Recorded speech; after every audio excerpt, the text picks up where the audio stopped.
What is up? Welcome into this Sunday night edition of Pushing the Pile, brought to you by FanDuel Sportsbook. Make every moment more. I'm joined by Leger Douzable tonight, going through our 6 points, our going for two, and then giving you guys the playoff picture and the draft order. Let's get right into it. The biggest story of the week has to be the game we saw in the early window. Washington Commanders, Philadelphia Eagles. It looked like Saquon was going to break the rushing record in the first half. It looked like he was going to take down Eric Dickerson's rushing record, had over 100 yards rushing in the first quarter. But from then on, and obviously the Jalen Hurts injury on, the Commanders turned the tide in the running game, turned the tide in this game, scoring 22 in the fourth quarter and going away winning 36-33. So for point one, are we believing in this Washington team going into the playoffs, Leger? It's so funny that you asked that, Mike, because I did the pregame show for us this morning, and we all have to pick something to watch. And that was my something to watch. I wanted to know this Washington Commanders team, because when you look at them versus playoff caliber teams, they've played three playoff caliber teams. They're 0-3 this year, right? They lost to the Steelers, they lost to the Ravens, and lost to the Eagles earlier this year. So I wanted to see were the Commanders just a really good story with a quarterback that is going to be the franchise and future of their team, and they're going to be able to build around them, or they're a legitimate team to potentially make some sneaky noise in the playoffs. Now, I would tell everybody to pump their brakes. Now, you know me, I've been on the Jaden Daniels train since the beginning, right? I've been saying he deserves to be in the MVP conversation because when you talk about value and who's the most valuable to their team and what he's done to elevate that team from the depths of Tartarus, because that's where they were for the last few years, nobody has done that at a higher level except for Jaden Daniels, besides probably Josh Allen and Lamar Jackson this year. When you talk about a quarterback that has essentially put the team on their back and has elevated them where nobody thought they would be in the playoff hunt right now. Yeah. I will say this. When you go back and look at that game, 5 turnovers, right? If Jalen Hurts is playing in that game, and again, take this with a grain of salt. If Jalen Hurts is playing in that game, I think that's a boat racing. I don't even think the game is close. Right, I believe the Commanders were in that game because Kenny Pickett was the quarterback. And in those scenarios where it's 3rd and 1, where they could tush push, they didn't do that because Jalen Hurts wasn't in the game. Right, that would eat more clock off. Right, that would also keep them on the field. Right, sustain drives. Those are the things that Jalen Hurts and shows you the value he is to this team. Now, I still believe, to me, Saquon is the most valuable, and you talked about it, right? In that first quarter, he looked like it, right? Like when Kenny Pickett came in the game, he ripped off a 60-something yard run, and everybody's like, oh, he's going to break the record today. Like, this is a Saquon Barkley game. I do want to give some kudos to the Commanders, 100%. To have 5 turnovers and to have Jaden Daniels have 5 touchdown passes, and it always seemed grim for them, but with Jaden Daniels, you always have an opportunity. For him to, every time that they needed an answer, for him to show up, whether it was the 4th and 10 or 4th and 11, I believe it was, and he made Jalen Carter miss in the middle of the field and picked up the first down, whether it was earlier in the game where it's 4th and 4, and he does just enough to make a defender miss on the outside and dive forward for a first down. He just elevates his game at those crucial clutch moments. That's what Jaden Daniels does. So, again, I don't know if this game gives me any confidence that they could actually make some true noise. Because like I said, 5 turnovers. If Jalen Hurts is playing in that game, I think they get mud stomped. And again, no disrespect to the Commanders. I love what they've done. I think they've done an amazing job turning over this roster. Adam Peters has done a magnificent job. I think the trade for Lattimore was amazing. And he actually went down with another hamstring injury today too. So we'll see what his status is going forward. But I don't know if they're a team that's going to actually make noise in the playoffs. I think they're a year away still. I agree on that in terms of like Super Bowl, but their path just got a lot easier because they win out now and their schedule is fairly easy going into the barn here with the Falcons and the Cowboys. I was going to say that Falcons game ain't going to be as easy as you think it is. Okay, the Falcons at home though. Whereas if they win out, they are the 6th seed. More likely than not, because the Packers play the Vikings next week. Obviously, should they lose that game, if it comes to that, Commanders win out, Packers lose next week, they're the 6th seed. So all of a sudden, they're not having to face Eagles, Lions, whoever ends up being the 2. They may be facing someone, or Vikings, whoever ends up being the 2. They might be facing the Eagles again, though. Yeah. So that very well could be it. So it could be easier. It could be the Tampa Bay Bucks that they end up facing if they end up being the 6th seed. So from that perspective, it gets a little easier. I do agree, though. They still really struggle on the defensive side of the ball and were a Devontae Smith drop from still losing that game, right? I mean, correct. That was and something that he never does. Yes. So I do think at least this puts to bed any debate between Bo Nix and Jane Daniels for Rookie of the Year. If that wasn't already to bed, I know Broncos fans had kept that argument alive. It's over. Jaden is just a different cat altogether. I think we can all agree that what he's done on numerous occasions this year in the fourth quarter is truly special stuff. And we're witnessing one of the best rookie seasons of all time. So enjoy it, Commanders fans. That being said, I think we both agree it's just going to be difficult this year. You are just overmatched from a talent perspective. They are. Correct. If you look at the 7 teams in the NFC right now that are in the playoffs, they are 7th if you stack up their rosters from a talent perspective. They just are. That's why we're saying Jane Daniels is as special as he is and how he's carried them so far. But the NFC, just the top of the NFC, is still too good in my opinion, and that still was a little bit of a fluky win. All right, let's get to point 2 here. Because the Minnesota Vikings, their path to the number 1 seed is alive and well. Now, it was just to win out, and it still is to win out, but they're getting some help if they don't necessarily win out with the Eagles going down in that one as they come alive late in that game. Sam Darnold, I didn't buy in for so long, but he's going out there and legitimately winning them games. That throw he had to Justin Jefferson was utterly insane at the end of that game. Whew. I mean, pressure. And the thing that you didn't say, Mike, is that he literally just got blitzkrieg to play before. He got bit in half. He was a pretzel to play before. Face mask by Byron Murphy. Literally, his upper body was one way, his lower body was the other. He got up limping. A lot of people didn't think he was going to be able to take the next step. So to do that under duress, to run up in the pocket while getting hit, to throw it on the run off one leg on the money in a hole shot in cover 2 to Justin Jefferson, where everybody knows he's most likely getting the ball. I mean, that's big time. I think this has been a discussion with Sam Darnold for the entire year. Everybody's kind of been waiting for that other shoe to drop, but it just hasn't. I think that change happened after the Jacksonville game where he was trying to forcefully go and throw the ball to Justin Jefferson. And he had, I think, like 4 interceptions that game, which could have been like 6, and they still happened to win that game. I think him and Kevin O'Connell kind of had a coming to Jesus moment saying, we have Addison, right? We're getting Hockenson back. Like, sometimes we can use Justin Jefferson as a decoy to open up the offense while he still gets his. But let's not forget, we took Jordan Addison in the first round for a reason. Let's get him the ball as well. And you've really seen the progression from Sam Darnold ever since that Jacksonville game, because he isn't just trying to force feed it to JJ. Like, when plays are there, he gets it to him. And in those big moments, that's where he's going with the football.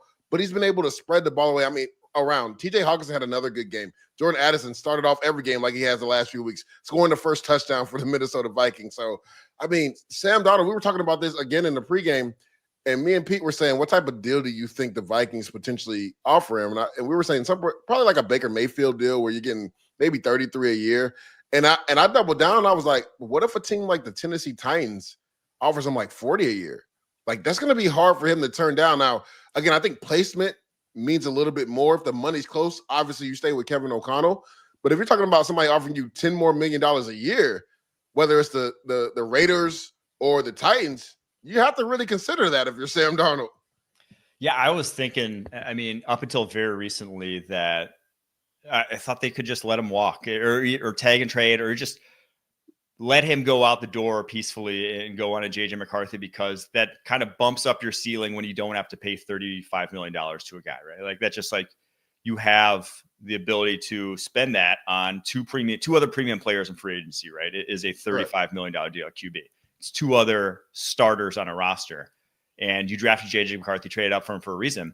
But I think we're at the point where it's like, why not? If this is how good you are right now, why not keep the window open and say he gets hurt and JJ McCarthy comes in and there is no drop off? It's like, you're still then a team that is 13-2, right? You're still a team that's in that kind of realm. Now, they are great in 1-score games, and that's obviously a hallmark of the coaching they have there. And maybe that will regress, and maybe a few bounces will go your way, and you won't necessarily be at this point next year, even if you may be a better team next year with Sam Darnold. But if you're in this realm of teams, in the echelon they're in, it's hard to walk away from a guy. It just is going to be damn near impossible. Kwesi is going to have some big cojones if he does. It's going to be a decision because that's going to get analyzed if he does. Because you got to think he already did it one time with Kirk Cousins, right? Yes. So people are going to be looking at him, right? You already let Kirk go, and we were competing and going to the playoffs every year with Kirk. If you do this with Sam Darnold and you get it wrong with JJ, they're going to be calling for your head, right? Mm-hmm. So it's just like, one, what is Sam's market going to be like in free agency?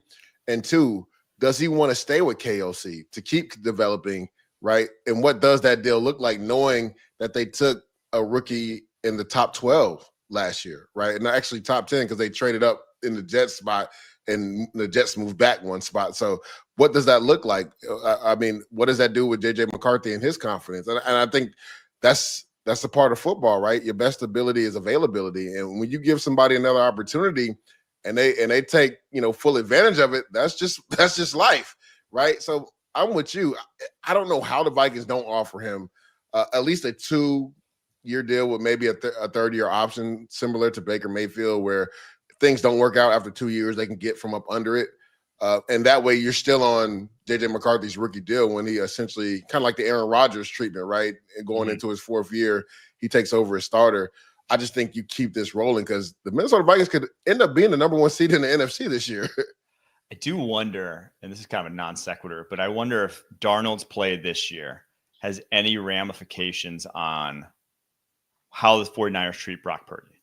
Because we've, the best play callers in the NFL, you feel like their quarterbacks always kind of get this. Is it the quarterback or is it the play caller? With Purdy, I mean, especially, right? That's all it is. And I think we're seeing with Darnold that, not to say that it's not any of Darnold, right? It's definitely a ton of Darnold. He's turned the corner, but that a good play caller and a good offensive coach and can give you the confidence to bring the best out of you, that maybe instead of paying Brock Purdy $60 million a year, which is what he's probably going to ask for given his statistical profile, you can be a quarterback rehab center the way seemingly Minnesota has with Kevin O'Connell here, that can get more out of a guy who maybe was doing less elsewhere. It's just a thought.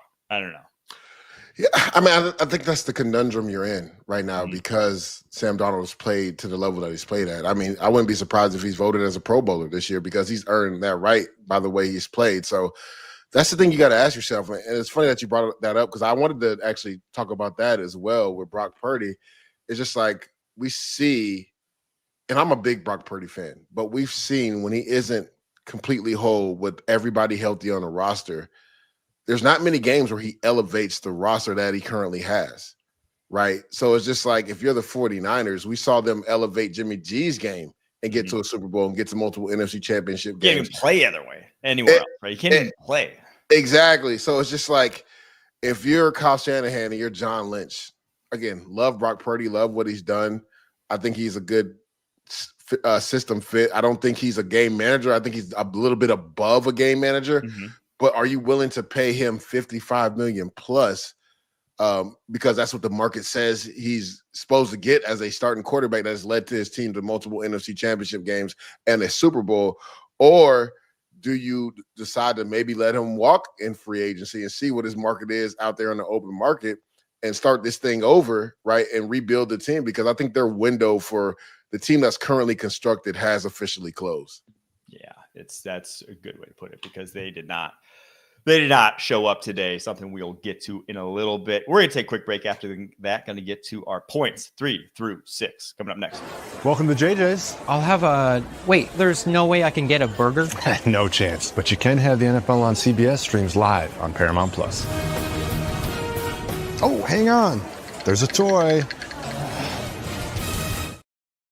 All right, we wanted to get to this for point 3. Michael Penix Jr., the last of the first-round rookies to start this year, because obviously J.J. McCarthy won't be starting this season anytime soon. May not even be starting next year at this rate. But he gets his first start of his NFL career against the Giants. I, unfortunately, didn't put it in the quad box because, well, I didn't want to watch the Giants play football. Let's just I was going to go back and watch the All-22 first thing. That's the first tape I'm putting on. But I wanted to give you your red meat because you were all over this one. You wanted to see him. You were locked in. Tell me what you thought of his debut. Yeah, I saw what I expected. A guy that plays with utmost confidence, doesn't get rattled, processes extremely fast, and throws with touch. And that's what they were missing in this offense. Now, his receivers got to help him out. Raymond McLeod had a terrible drop. So did Drake London early in this game. And also, Kyle Pitts, I mean, pinpoint accurate throw in the red zone. You turn around and literally hand the ball to Cordero Flott on an interception. Like, you can't do that to your rookie quarterback. Like, just utterly ridiculous. So I saw what I saw. I thought they could even open up the game and playbook more for him, but it was his first start, so I'm not surprised that Zach Robinson was more conservative. They got him on the edge on a couple bootlegs, which, you know, when you look at the Sean McVay tree, they like to do that anyway in that system, right? And he's definitely comfortable throwing on the run as well. The run game really got going with Bijan Robinson today as well, so it'll be interesting because, next week will be a really good test. They're playing a playoff caliber team in the Commanders, and I think we'll get a real look at what Michael Penix Jr. can be in this offense. So he goes 18 of 27, 202 yards, no touchdowns, one pick. That pick obviously clanging off of Pitts should get that in his stat sheet. That should be an interception on him. That would actually be a great addition to receiver stats. Like if they truly drop the ball and it goes to a defender, you get an interception. You get the interception 100%. Or also if you just get you lose a slant, you just get really your ass kicked by a corner and he steals one from you. I think that should be also an interception on wide receiver because there's a lot of those that happen throughout the league. Where it's I don't know how you blame the quarterback. It's just he threw it, he had to throw it, got to throw with anticipation sometimes. And when wide receivers lose their routes, well, it's unfortunate. So I would agree on that. But yeah, Michael Penix Jr., great to see him. From what I saw, the arm is just it pops out his hand. He had that one, I think it was a deep out to Mooney on the right sideline, where it's just Kirk could throw that. It would be, the defender would be a lot closer. He would have had to throw it way earlier. Yep. And it just he probably wouldn't have. He probably wouldn't have let that one loose. And so that's one where it's just that's a part of the playbook that was not available prior to this week. So no surprise that when it was, you get the Falcons offense finally looking like it's humming. Now, obviously, Giants will get a better handle on it next week. All right, let's get to point 4 here. With the Broncos losing on Thursday night, the Bengals, Colts, and Dolphins all winning, they're all officially alive. The ranked choice here, though, because they all have to win out to get in, and they have to have the Broncos lose out, which looks very viable at this point. Broncos have, going forward, they have the Chiefs in Week 18. Yep. And they have the I'm blanking on Week 17 here. Week 17, they have. Is it the Steelers? No. Is it? It might be. No. Who do they have in Week 17? I remembered it earlier. I know it's the Chiefs the last week, and they have somebody else they have the Bengals. That's right. I'm dumb. They play the Bengals. That's what it is. I remember I was they play somebody that's fighting for the playoff life. It's the Bengals. So the Bengals, and obviously the Bengals need that one to stay alive, and then the Chiefs in Week 18. But it goes if the Colts went out and the Dolphins went out and the Bengals went out, it goes Colts, get it. If just the Colts and Dolphins went out, again, the Colts get it, and then it's the Dolphins, and then it's the Bengals. If all three of those teams went out, if the Colts lose a game and the Dolphins, Bengals went out, the Dolphins get it. So the Bengals need a lot of help to get in at this point. But Joe Burrow has gone 7 straight games now with 250 yards and 3 touchdown passes. Yeah. Is there any way, any of these teams makes it into the playoff conversation? Well, it's interesting. I'm liking the Colts because I think the Broncos may. Now, the only thing is, right, I thought the scenario was if the Bengals went out and the Broncos lose out, the Bengals win. But they're third in that pecking order because they are all three, because the Colts and Dolphins won today, right? Yes. I just didn't. And the Colts have a cakewalk of a schedule down the stretch. Colts now do. Pats, Raiders. That ain't. Hey, the pesky Pats might give them an issue. Or excuse me. No, I meant that's who has. They have the Giants, Jaguars. I'll say it's Giants. I was gonna say I think it's easier than that. Giants, yeah, they're not losing either one of those games. The Colts actually might get into the play because when you look at the Broncos, right? If you're the Chiefs, yes, Week 18, and say the Chiefs go on to beat the Steelers this week, right? So they're already locked into the 1 seed. We've seen Andy Reid rest some guys. You know, Patrick Mahomes has the high ankle, which didn't look like it affected him at all. But do you want a divisional foe getting in the playoffs? if you're the Chiefs, right? Do you go out there and try to knock them out just to make sure that they don't get into the playoffs? And because you'd rather face the Colts instead of the Broncos, the Broncos almost beat them earlier this year. And I'm not mistaken, I think that game's actually in Denver. That's the only thing. It's not at Arrowhead because earlier this year was at Arrowhead. Yep. So if I'm the Chiefs, I wonder what Andy Reid does that week, because if you're already locked into the number 1 seed, you're going to have an extra week of rest. Do you still play Patrick Mahomes and them a little bit just because you don't want 2 full weeks off, right? You maybe give Chris Jones, Patrick Mahomes, and Travis Kelce a quarter in that game, knowing that they're going to sit the whole next week on a bye week?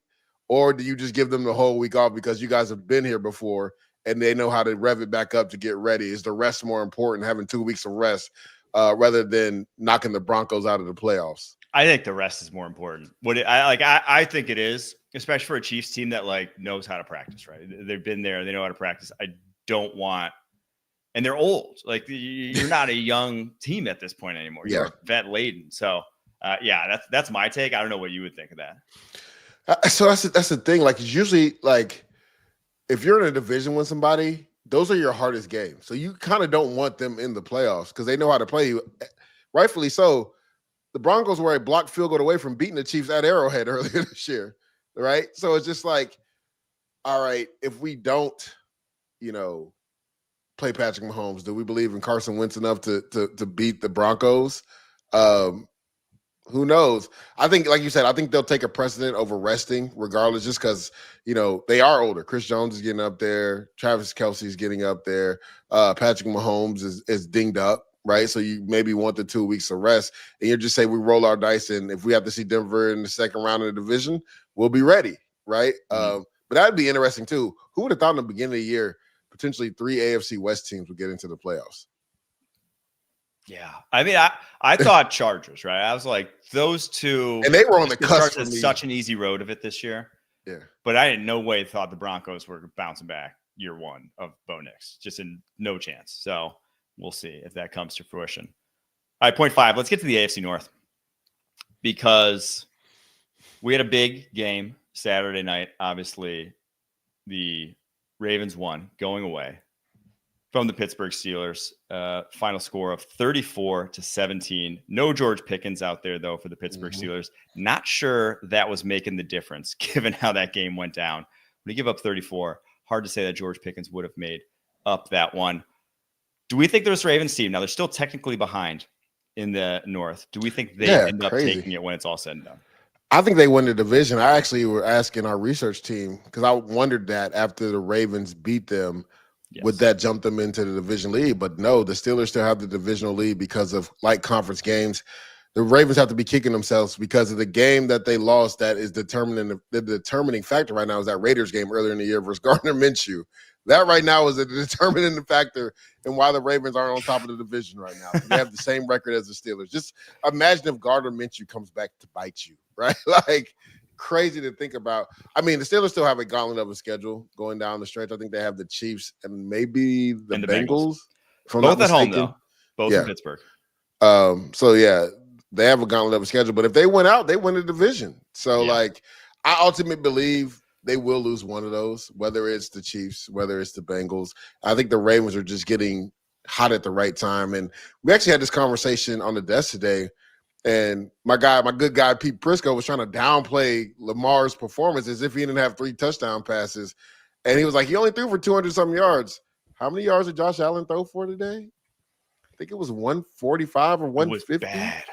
And a lot of that came at the end. We're not going to talk about them because obviously they play the Pats. But what was that one throw to Dalton Kincaid? Bro, did you see that one? Where it just came out of his hand like an absolute duck? I don't think I've seen I think that was the cold weather. But he had a couple throws. So the one, and shout out to our social media team for CBS Sports. They put out there, I don't know if you saw it on Twitter, the interception that he was trying to throw to Keon Coleman on the jump ball that landed short and got picked off at the one. Mapu, you got to stay in the end zone there. You can't bring that ball out of the end zone. What are you doing? That's like a good punt. That was a perfect punt. That's what they said. Good play. They said Josh Allen with a one-armed punt right here. That's what they called it on the Twitter on X. They said Josh Allen with the best one-arm punt right here. But he had another throw too where he was trying to force it to Dalton Kincaid on a crossing route, and Mapu almost picked that off too. Yeah. So again, when you've played at the level he's played at, you're bound to have one or two stinkers. But this is why I said the MVP race wasn't over, because one, I said there's not a lot of gravitas to who Josh Allen is playing down the stretch. Well, Lamar Jackson is playing on a national stage on a standalone game, right? He had a really good performance, versus Steelers. Now he gets a standalone game on Christmas versus the Houston Texans, another playoff team. Yeah. And then he had 3 touchdowns. Now that interception, going back and watching it, this is where the quarterback and receiver have to be on the same page. Because to me, I saw what Rashad Bateman saw. He saw the zone corner sit cloud coverage. So he was like, I need to spot up in zone. But a lot of people from Lamar's point of view said, there's green grass there, you got to run. But to me, that wasn't traditional man coverage. Micah Fitzpatrick just triggered downhill. I believe he was the robber right there. So to me, I think Bateman did the right thing, but Lamar was pressured, so he saw green grass. So he's like, I'm expecting him to continue to run. That was just an unfortunate play. Other than that, Lamar Jackson was flawless in that game versus the Pittsburgh Steelers, right? From the pocket, I mean, those throws to Zay Flowers on those crossers, and then on third down to close the game on a slot fade, 3rd and 3, we're not throwing short of the sticks. We're throwing downtown. Like the confidence you have to have as a quarterback to make a slot fade throw on 3rd and 3. Lamar's just playing out of his mind from within the pocket. So I don't think this MVP race is over by any means necessary. He just got outplayed by Drake May. And then that was kind of, I don't want to say a torch passing, but it was like a Drake May arrival in that they're similarly tooled, man. I mean, when you watch that game, they play a similar brand of football with May's ability to maneuver pockets, create for himself. I mean, he played a heck of a game against the Buffalo Bills. Bad turnovers at the end, though. The ugly pick and then the stupid backwards pass. The lateral pass. I have been railing against backwards lateral passes forever. The EPA on lateral passes, we used to track them at PFF, was horrendous. It was about as bad a play. I mean, because of one, that risk that if the guy drops it, which is not uncommon in the NFL. Very common. If you're banking on a drop being the difference between a positive play and a fumble, like a true disaster of a play. A fumble in the flat can go back to the house, and obviously that one did. Fumble in the flat's terrible. So if you're just a drop away, that's not a place you want to be. But also, it's a backwards pass. You literally have 6 yards to go. Correct. To get to the line of scrimmage at that point. You're not putting yourself in a favorable spot. They are every single offense coordinator, NFL, college, high school. If you have your quarterback throwing backwards, burn that in your playbook. It should never be a possibility. It's not worth it. It's just the risk reward, especially backed up too. That's another thing. They were backed up, so only something bad could happen. And Ramondre Stevenson is a really good player, but he's had issues with drops and fumbles. That's been his MO since coming into the league. And right there, bit him again. Drop pass, ends up going the other way for a touchdown, and essentially ends the game for him. All right, let's get to point 6. We were going to actually talk about in point 6 about the Kansas City Chiefs, but we touched on them a little bit. I want to pivot point 6 to your thoughts on what the NFL is doing to the Ravens, Texans, Steelers, and Chiefs right before the playoffs, mind you. Making them go Sunday, Saturday, Wednesday in, obviously cold weather, and 2 weeks before the NFL playoffs start. Your body's getting your ass kicked right now, right before the biggest part of the season. This isn't like you're fresh out the gate week 1, 2, and 3. Correct. This is your body's toast already. And now let's give you 3 games in 10 days. Good luck. Mike, it is utterly criminal what the NFL is doing in regards to making sure that they steal Christmas Day away from the NBA. Oof. And it's coming at a cost of the players, right? Yeah. You can talk to your blue in the face about player safety, but yet in week 16, 17, you have 4 teams that are all going to be in the playoffs playing 3 games in 10 days. When we know that, especially after week 8, the body takes so much longer to regenerate, to recover, to get ready for a game. It usually takes up until that 7th day to get ready. And you decide to not only cut it off in half, you cut it off in a third. You got guys playing 3 full NFL games in 10 days. It is ludicrous what the NFL is doing to these players. And again, you can talk blue in the face all you want to about player safety, but you're showing the lather. You're showing that it's all about the money and getting that viewership on these holidays, or stealing some of the college viewership on Saturdays, right? On CFP Saturdays. I know the NFL has done this the last couple of years when it comes to like week 16 and 17. There's always a couple Saturday games. So that one I'm not really too mad about, but the turnaround to play on Wednesday is ridiculous. Like, you're already cutting them 1 day short from Sunday to Saturday. And now you're going 4 days later to Wednesday.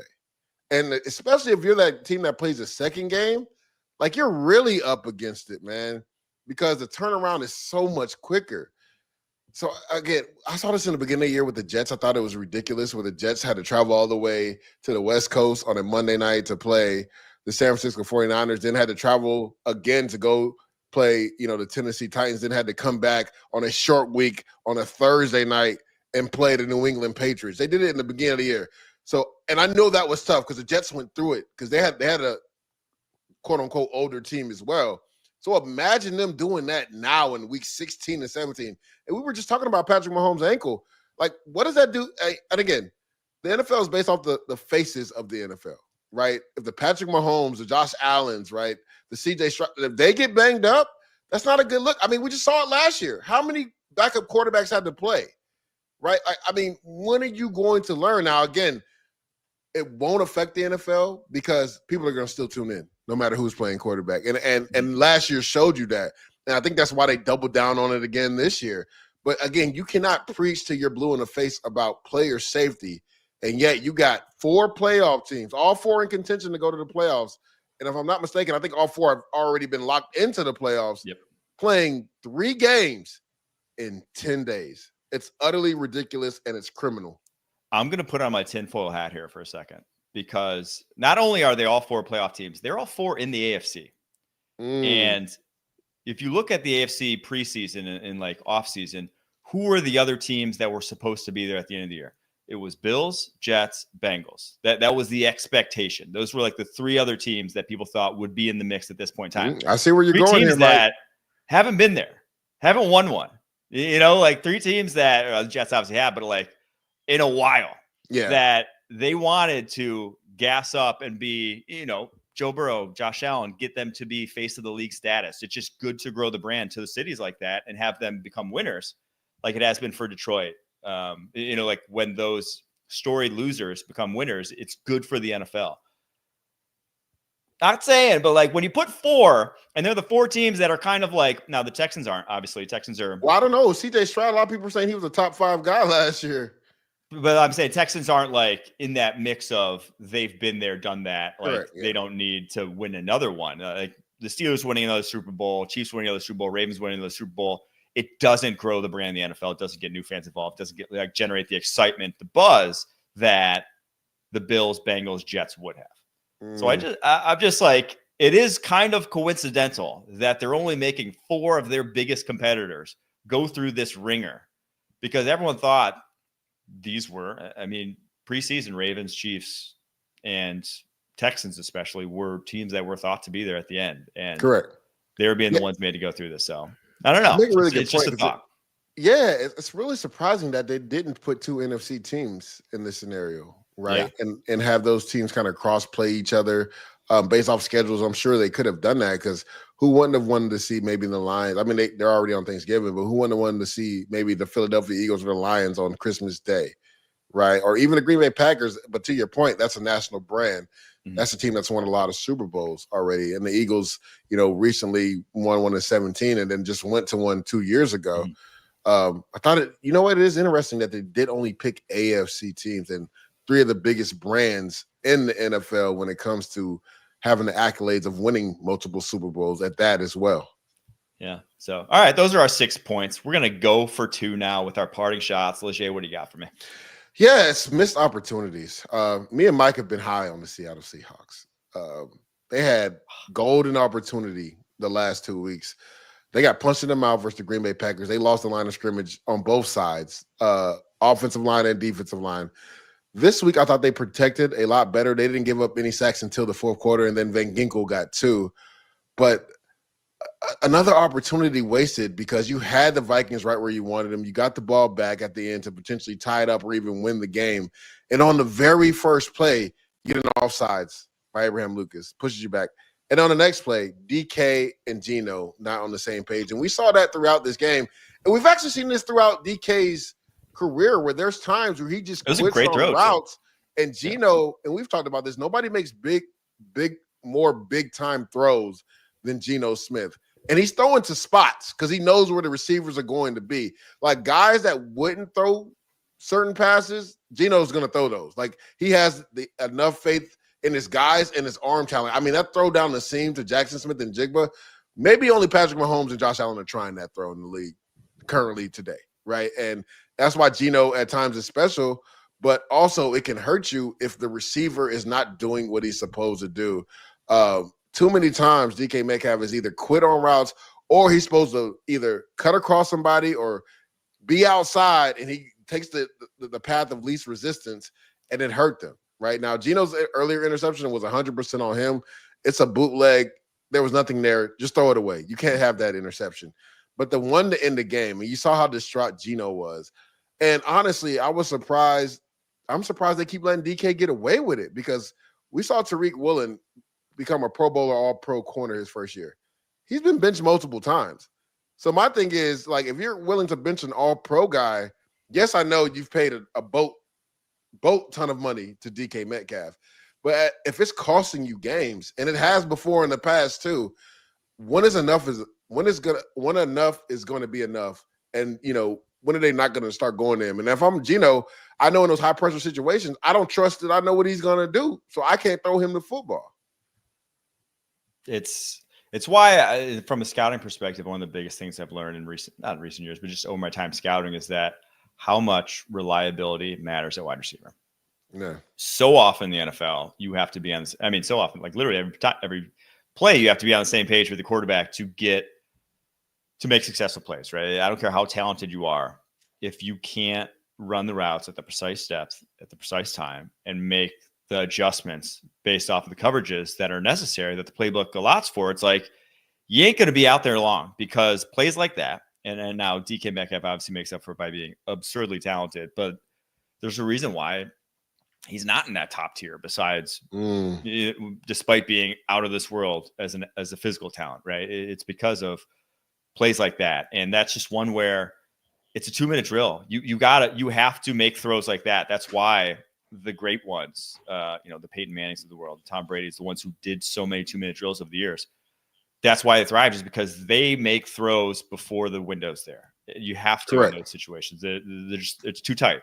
You just have to take chances. That's a chance you got to take. It was a great throw. DK was just not on the same page of where that route needed to go.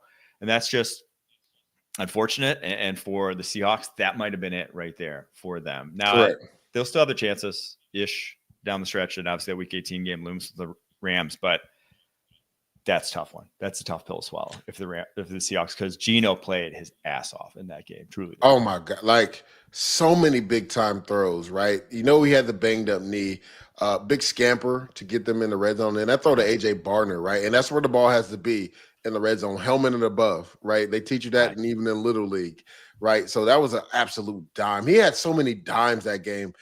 So to lose the game like that because your receiver's not where he's supposed to be. Everybody clearly saw it, right? They had the high safety look. They had the 2 shell look, right? You have to break that off. That becomes an out route right there. You're not going to beat the safety over the top because you got 2 deep safeties, bro. Like, what are you doing in that scenario? Like, run the precise route right there. Because Geno, again, he's going to throw with anticipation. And he's going to put the ball where it's supposed to be, where he expects the receiver to be. And if you're not on the same page, things like that happen, and that could have been the end of their season because of it. All right, my parting shot as we go for 2 here. I got to go to college. I got to talk about it because everyone was talking about it all weekend long. But the college football playoff, 12. You're taking it to college? Horrible. I was at the Notre Dame game Friday. That was awesome. I mean, the college campus atmosphere, a great value add. To me, replacing some of the bowls with that is a very good thing for the sport. Like that, truly like making teams, and I say this as a Northerner and being very biased, but making teams that play in the South all year long have to come up to the north to play in cold weather. And now that wasn't Indiana going up to Notre Dame necessarily, but some of the other ones, SMU going to Penn State, looked like they weren't quite ready. That was tough. For what they were going Tennessee into. too, going to Ohio State. Ohio State. It's like it's a different animal, and you ain't used to it if you live in the South all year long. We're tired of having to go from 20 degrees down to playing domes every year. Let's have those Southern teams come up north. So I thought that was great, but the closest game all weekend ended up being Notre Dame, Indiana, and it was 27-3 with like 6 minutes left in that game, and that ended up being the closest one all weekend. It was blowout central. All the favorites won, and now you have the number one team in the country that hasn't lost a game, underdogs in their bowl game, because they ended up getting seeded against Ohio State because they didn't seed based off any rhyme or reason. There was no, we think these are actually the best teams. It was like some teams get in because they won their conference, but then some teams got in because they had quality wins, but then some teams got in just because they didn't lose. And it's like, there was no coherent rationale that ranked these teams to where they are. I miss the BCS at this point. I think Oregon does too. They're sitting there. They're like, we did everything we could, and we get this, a team that we had to go down to the wire to beat the first time around. We already proved it. Why do we have to prove it again? So I as a college football fan, I think it's a spectacle. Yes. I'm tuning in. Yes. But I think you're hurting the sport. And I think so many decisions that are going around the game right now are unfortunately hurting the sport. And you're at a big risk of losing fans at this point, and losing coaches too. Unfortunately, like we just saw it with Saban.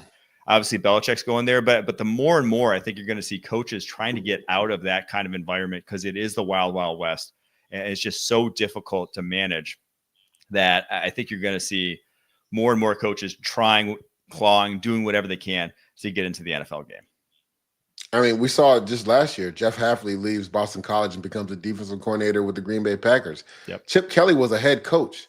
He left to be an offensive coordinator at Ohio State just because he didn't want to have to deal with the day-to-day of, the NIL, the transfer portal and everything. He just wanted to coach and be a coach. And now he gets to do that at Ohio State. So something definitely has to be done when it comes to the transfer portal. That's a whole nother conversation in NIL.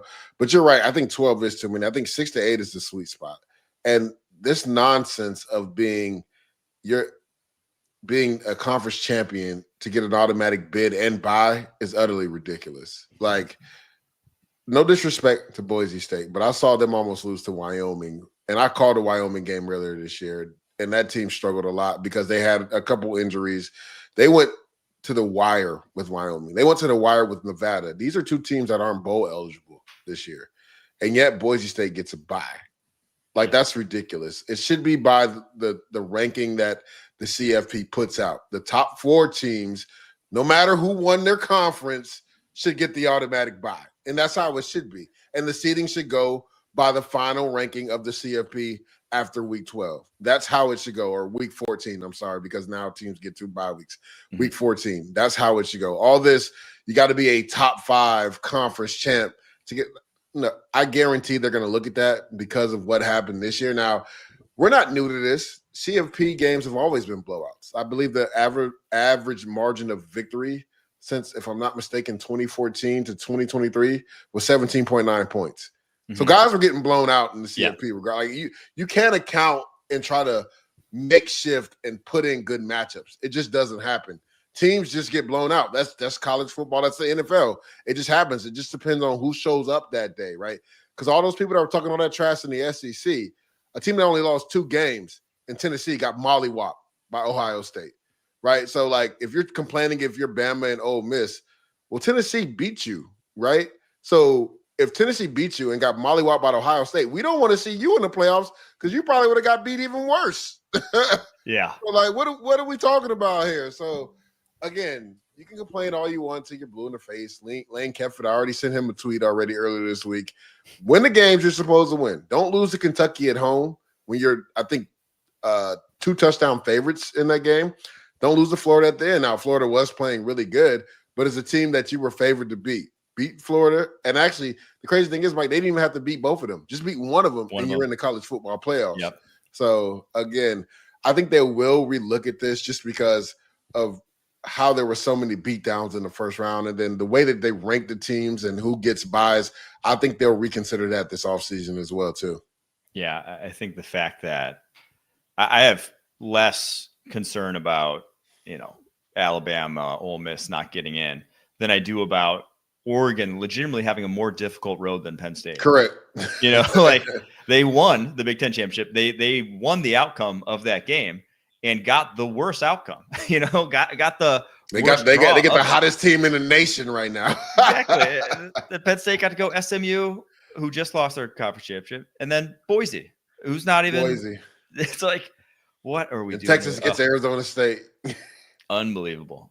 Got legitimately probably not even one of the best 3 draws of anyone, and then the number 1 team in the country. Just it ain't that ain't how it's supposed to go. All right, we're gonna take a quick break. After that, I got to go recap the playoff picture and the draft order because man, we had some shaking up at the top of the draft order that we got to get into right after this. If you love football, this is the best time of the year. This is as big as it gets. The stuff of absolute dreams.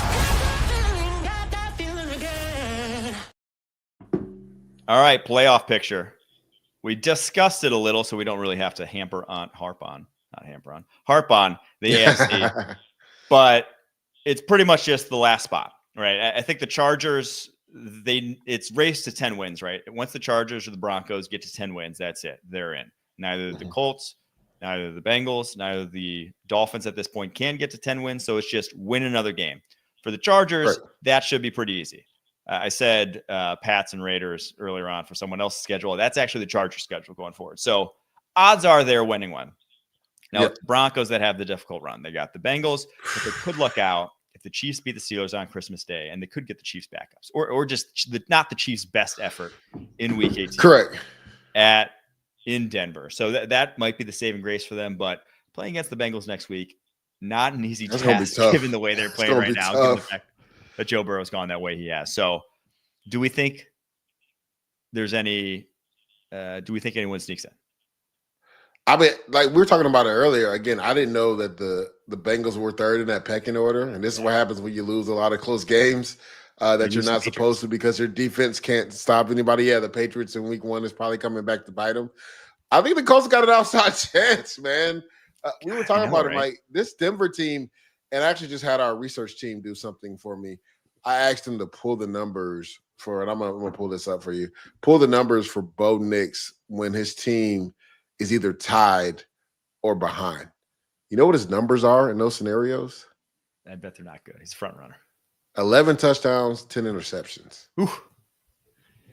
So that's impressive. That gives me pause. Yeah. That gives me pause going down the stretch because we saw it come to a head against the Chargers. They were up big in that game, and Justin Herbert walked them down, and Bo Nix couldn't pull them out of the funk, right? That's when your quarterback has to elevate you, and I don't think right now in his current state he can elevate his team. Like I think Sean Payton's done a masterful job understanding his skill set and getting him some easy throws. And, Marvin Mims has been kind of like their screen guy. He's done really well. Courtney Sutton has kind of found a resurgence. But when they really need Bo Nix to put it on him and put it on his arm, I don't think he can do it for the Denver Broncos right now. And, when the Denver Broncos aren't playing championship-type defense, can they win games? And we saw that versus Chargers. They can't. So it's just like – and even going back the week before, Bo Nix didn't play well versus the Colts. Literally, the Denver defense and special teams won them that game. It wasn't Bo Nix. So I think the Colts might have an outside chance just because, again, the Giants and the Titans, I think that's who they got to play left on their schedule. Giants and Jags. It's even worse than that. Giants and Jags. It's even worse. You're right. Giants and Jags. Yeah, because you know what's crazy? The Titans almost had a crazy comeback today. Yeah. It almost came back and beat the Colts. But I think Denver could lose out just depending on what – I have them losing next week versus the Bengals, right? Because I don't know if they're going to be able to go toe-to-toe with Joe Burrow in that offense. But that next week is the question, right? If Kansas City takes care of business Saturday, they have an opportunity to rest everybody week 18. Depending on what they do, the Denver Broncos could be in trouble, which is crazy because they were at 9-5 at one time. Yeah. The only thing is, I feel like, not to hate on the Colts too much, but they would be the least exciting team to get in of the teams. They would for sure. We're like, who's most fun to watch? It's not been the Colts this year. It just has not, unfortunately. They have some like insanely talented players, but unfortunately play a semi-boring brand of football. But yeah, I do think the Broncos find a way to sneak one out, whether it's at the Bengals, who, as much as it's hard to stop Joe Burrow, it's very easy to score in that defense.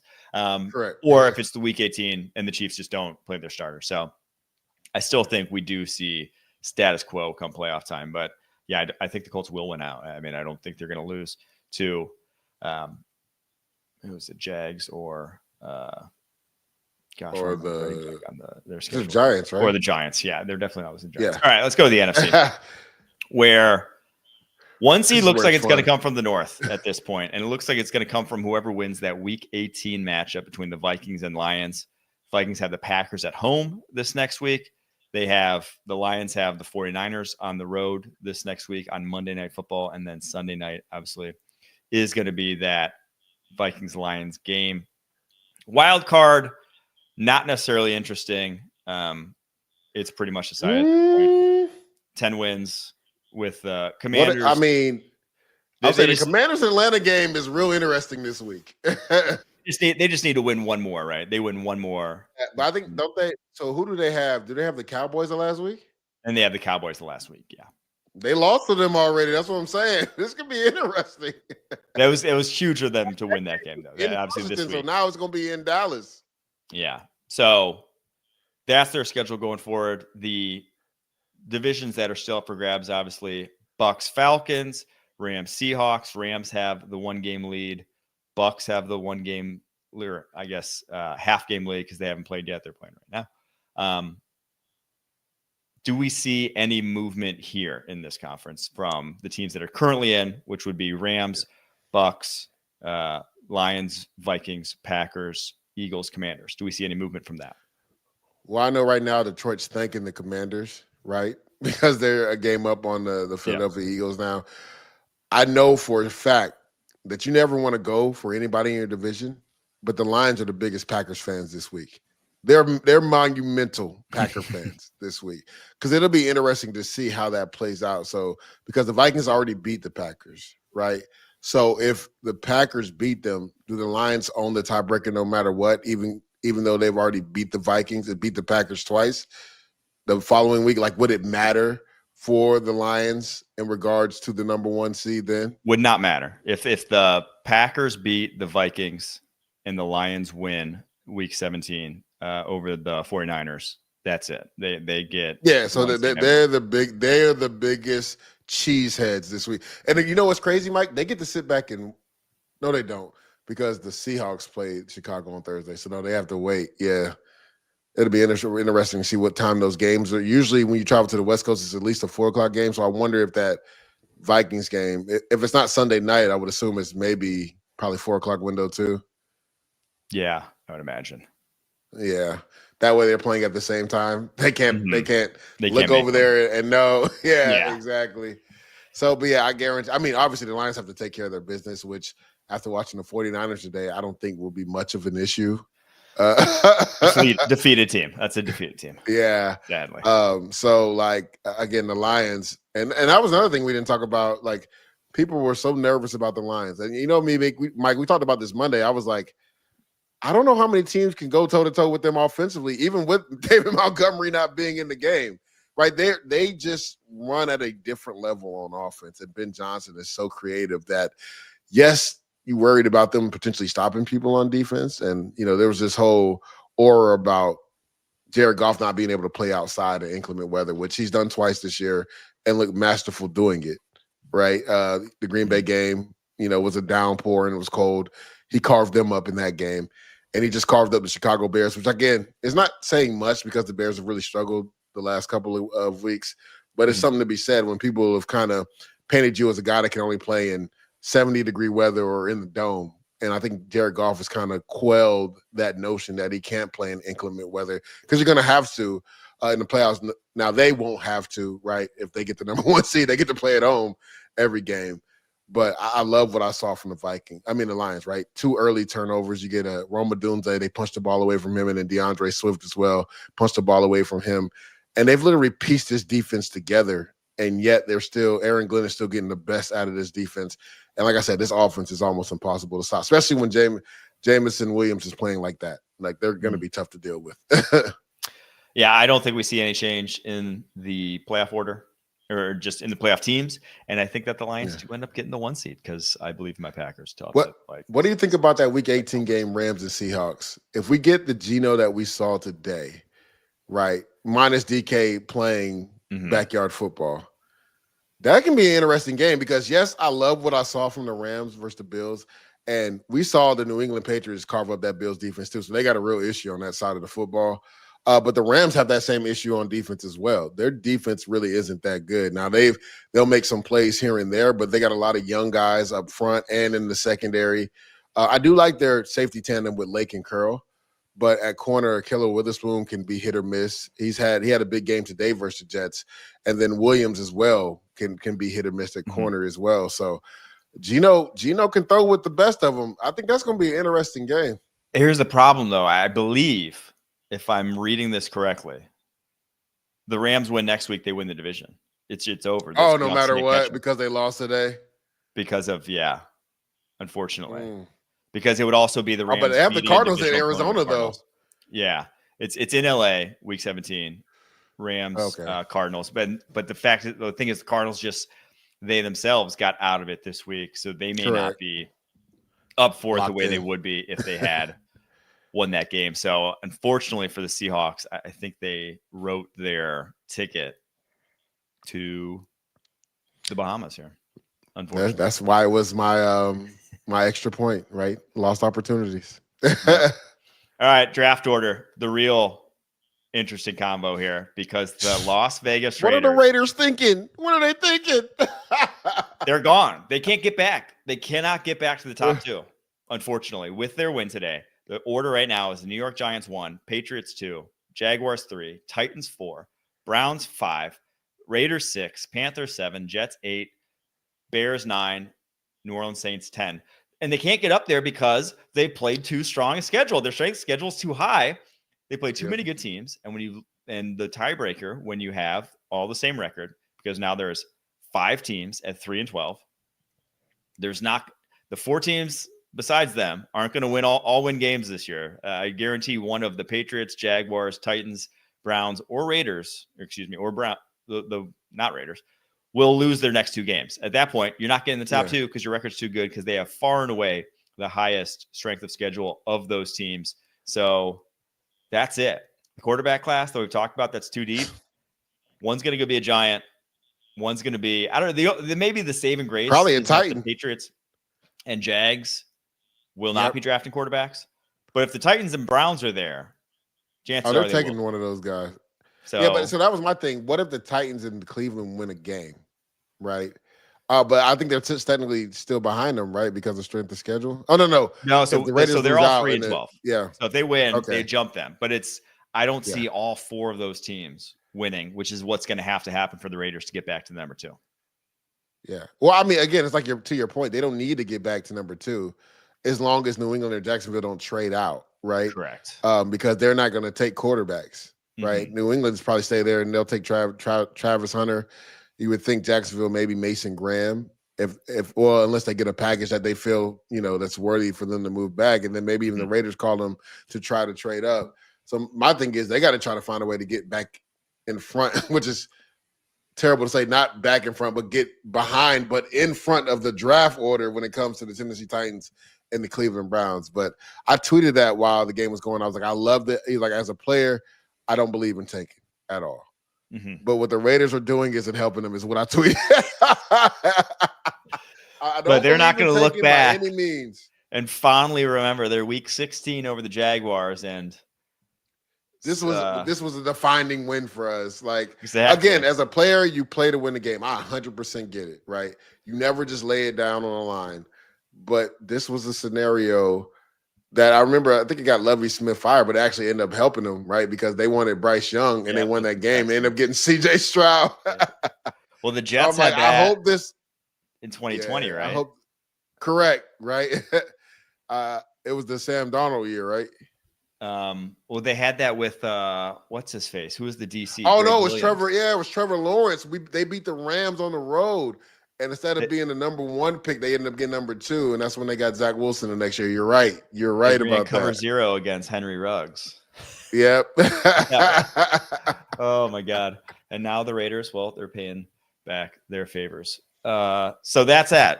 The two QB race. Tough for the Raiders. The Raiders may very well be out of it. That's our show for Sunday night here. Thanks so much for tuning in. We will be back Tuesday morning with Pete Prisco to break down his power rankings. Until then, keep pushing.